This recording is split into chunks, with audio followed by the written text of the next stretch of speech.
নমস্কার বন্ধুরা, এসপি মন্ডল কিচেনের পক্ষ থেকে তোমাদের সবাইকে অনেক অনেক শুভেচ্ছা। আজকে আমাদের রেসিপি অনুষ্ঠান বাড়ির মতো সর্ষে পাবদা রেসিপি। আর এই রেসিপিটি করার জন্য আমি এখানে 1 কিলো পাবদা মাছ নিয়ে নিয়েছি। আর পাবদা মাছটা কিন্তু খুব সুন্দর করে কেটে ধুয়ে জলটাও ঝরিয়ে নিচ্ছি।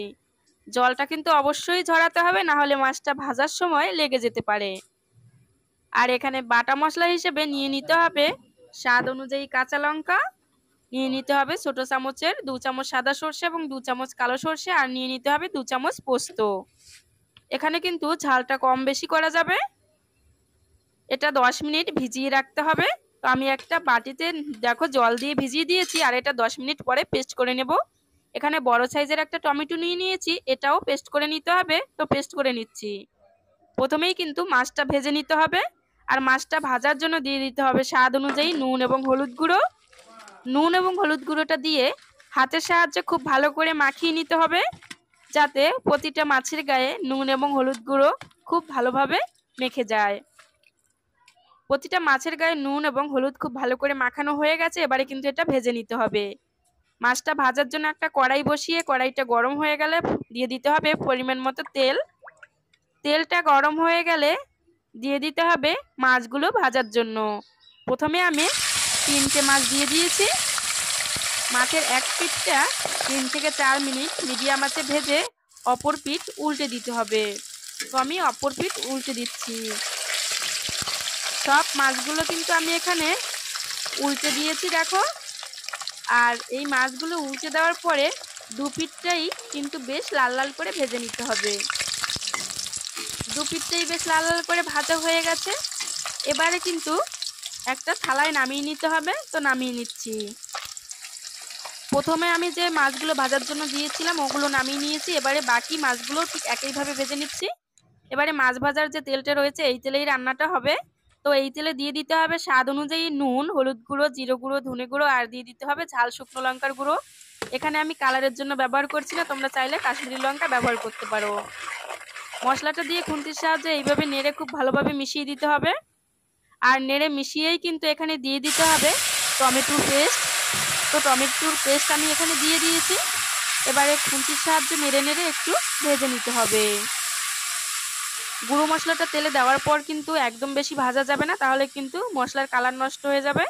যখনই টমেটোটা ভাজতে ভাজতে এভাবে তেলটা ছেড়ে দেবে ঠিক তখনই দিয়ে দিতে হবে বাটা মশলাটা।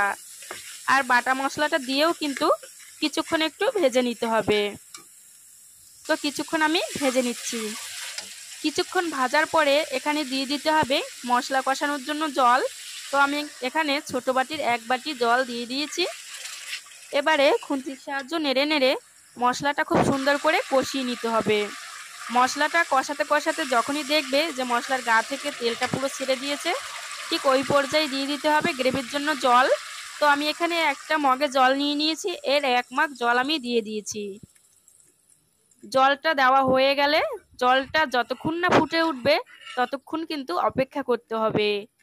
যখনই জলটা টকবক করে ফুটে উঠবে ঠিক তখনই কিন্তু ভেজে রাখা মাছগুলো দিয়ে দিতে হবে। তো আমি ভেজে রাখা মাছগুলো আমি এখানে দিয়ে দিয়েছি। এবারে কিন্তু এটা 5 থেকে 7 মিনিট হাই আঁচে রেখে ফুটিয়ে নিতে হবে।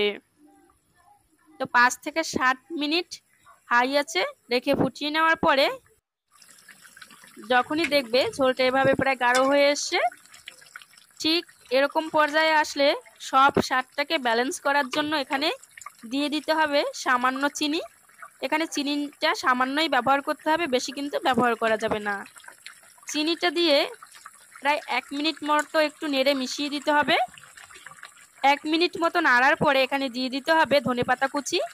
আমি একটা মাঝারি বাটির 1 বাটি ধনেপাতা কুচি আমি এখানে দিয়ে দিয়েছি। এবারে খুন্তির সাহায্যে খুব ভালো করে নেড়ে মিশিয়ে দিতে হবে। ধনেপাতাটা দিয়ে 1 থেকে 1.5 মিনিট নেড়ে মিশিয়ে নেওয়ার পরে এখানে দিয়ে দিতে হবে চেরা কাঁচা লঙ্কা। আর চেরা কাঁচা লঙ্কাটা দিয়েও কিন্তু একটুখানি ফুটিয়ে নিতে হবে। আর ঝোলটা দেখো কতটা সুন্দর লাগছে দেখতে, আর গাঢ় গাঢ় কিন্তু একটা ভাব হয়ে এসছে। ঠিক এরকম গাঢ় গাঢ় পর্যায়ে ভাব চলে আসলে গ্যাসটা কিন্তু অফ করে দিতে হবে। তো আমি এখানে গ্যাসটা অফ করে দিয়েছি, তোমাদের নেড়ে দেখাচ্ছি কিরকম হয়েছে সর্ষে পাবদাটা। খুন্তির সাহায্যে আমি এখানে নেড়ে নিচ্ছি। আর দেখো মাছের ঝোলটা কতটা সুন্দর হয়েছে। এটা দেখতে যেরকম সুন্দর, খেতে না ভীষণ ভালো হয়েছিল। এবারে একটা থালায় নামিয়ে নিচ্ছে। রেসিপিটি কিন্তু একবার হলেও বাড়িতে ট্রাই করবে, আর একবার বানিয়ে খেলে কোনোদিন ভুলতে পারবে না। সর্ষে পাবদা রেসিপিটি তোমাদের কেমন লাগলো কমেন্টস করে জানাবে। ভালো লাগলে সাবস্ক্রাইব করে পাশে থাকবে। তো সবাই ভালো থেকো, সুস্থ থেকো, দেখা হবে আগামী ভিডিওতে।